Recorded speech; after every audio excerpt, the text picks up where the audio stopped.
આગળ વાત કરીએ સુરતનું જગદીશચંદ્ર બોઝ એક્વેરિયમ બંધ કરી દેવાયું. એક્વેરિયમ બંધ કરી દેવાતા સહેલાણીઓમાં નિરાશા જોવા મળી. મેન્ટેનન્સનું કામ ચાલુ હોવાનું કહીને એક્વેરિયમ બંધ કરાયું છે. સહેલાણીઓને એક્વેરિયમના ગેટથી પરત ફરવાનો વારો આવ્યો. 11 વર્ષ પહેલા આ એક્વેરિયમ બનાવવામાં આવ્યું હતું. એક્વેરિયમ બંધ કરી દેવાતા સહેલાણીઓ નિરાશ થયા છે. મેન્ટેનન્સ ચાલતું હોવાને કારણોસર એક્વેરિયમ બંધ કરાયું છે, જેને લઈ આવતા મુલાકાતીઓમાં પણ નિરાશા જોવા મળી હતી.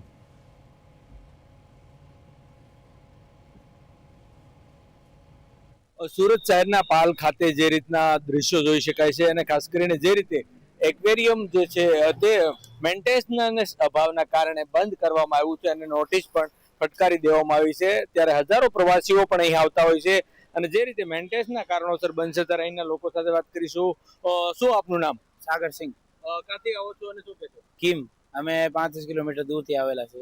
અમે એક્વેરિયમ અહીંયા અમે જોયું કે હવે આવ્યા છે, જોઈ લઈએ એના માટે આવેલા છે. અત્યારે બંધ છે, હવે પછી આવે ત્યારે ટાઈમ મળે ત્યારે. બિલકુલ, તો જે રીતના દ્રશ્યો જોઈ શકાય છે અને ખાસ કરીને જગદીશચંદ્ર બોઝ જે મ્યુનિસિપલ એક્વેરિયમ છે તે લાંબા સમયથી આ પ્રમાણે 6 મહિના કરતા વધુ સમયથી બંધ હાલતમાં જોવા મળી રહ્યું છે.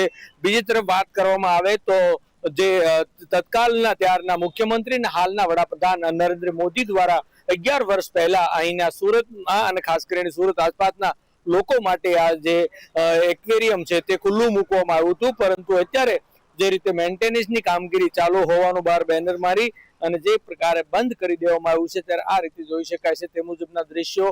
ત્યારે હજારો પ્રવાસીઓ છે તે સુરત સહિતના આસપાસના વિસ્તારના દક્ષિણ ગુજરાતના લોકો માટેનું એક આ અનોખું એક પ્રવાસન સ્થળ હતું, પરંતુ જોઈ શકાય છે તે મુજબ મેન્ટેનન્સનો જે અભાવ દર્શાવવામાં આવ્યો છે, પરંતુ 6 મહિના કરતા વધુ સમયથી આ રીતે જોઈ શકાય છે દ્રશ્યમાં કે જે બંધ હાલતમાં છે અને મેન્ટેનન્સનું કામ પણ અહીં અત્યારે જ્યારે પ્રદેશ 24 ની ટીમ આવી ત્યારે કોઈ પણ પ્રકારની કામગીરી ચાલતી નથી, પરંતુ 6 મહિના કરતા વધુ સમયથી આ રીતે બંધ હાલતમાં જોવા મળી રહ્યું છે. ત્યારે અનેક પ્રશ્નો તો ચોક્કસ મહાનગરપાલિકા ઉપર ઉપસ્થિત થાય, કારણ કે જ્યારે વડાપ્રધાન નરેન્દ્ર મોદી દ્વારા આ રીતે બનાવવામાં આવેલું હોય અને જ્યારે મેન્ટેનન્સના અભાવના કારણે મહાનગરપાલિકા દ્વારા આ રીતે બહાના તળે જે રીતનું રિપેરિંગ કામ છે તે કરવામાં આવવું તે નથી કરાયું અને મેન્ટેનન્સ કામ અને ખાસ કરીને બોર્ડ લટકાવી દીધું છે. ત્યારે રિપેરિંગ માટે 28 માર્ચથી બંધ કરી દેવાયેલા આ એક્વેરિયમની હજી ટેન્ડરની પ્રક્રિયા પણ બહાર નથી પડાય. ત્યારે સુરતીઓને ખાસ કરીને મનોરંજન માટે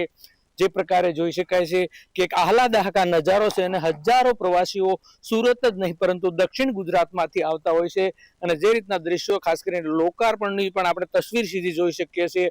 જગદીશચંદ્ર બોઝ મ્યુનિસિપલ એક્વેરિયમ લોકાર્પણ વિધિ ગુજરાત રાજ્યના માન ત્યારના મુખ્યમંત્રી નરેન્દ્ર મોદીના હસ્તે આ ખુલ્લું મુકાયું હતું અને 11 વર્ષની બાદ અત્યારે અચાનક જે રીતે 6 મહિના કરતા વધુના સમયમાં જોઈ શકાય છે ત્યારે અત્યારે આ રીતે સુમસામ ભાખી રહ્યું છે અને જે રીતના દ્રશ્યો જે રીતની તસવીરો જોઈ શકીએ છીએ કે આટલી મોટી વિશાળ જગ્યામાં પ્રવાસીઓ માટેનું એક અને ખાસ કરીને મનોરંજન પૂરું પાડતું એક આ અનોખો નજારો છે તે અત્યારે હાવ ગંદકીથી અને ખાસ કરીને જે રીતના વેર વિખેર પડ્યો હોય તેવા દ્રશ્યો છે તે અહીં જોવા મળી રહ્યા છે.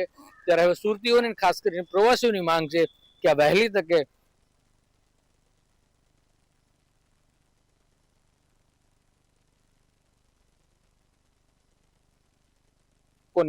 ધરમધક્કા ખાય છે. ત્યારે મહાનગરપાલિકાએ સત્વરે આનું જે મેન્ટેનન્સનું કામ છે તે પૂર્ણ કરી અને લોકોના સુખાકારીને ખાસ કરીને મનોરંજન માટેનું આ એક આગવું સ્થાન છે તેને લોકો માટે ખુલ્લું મૂકવાની માંગ ઉઠી છે. કેમેરામેન અજય કુમાર સાથે અરવિંદ રાઠોડ, પ્રદેશ 24 ગુજરાતી, સુરત.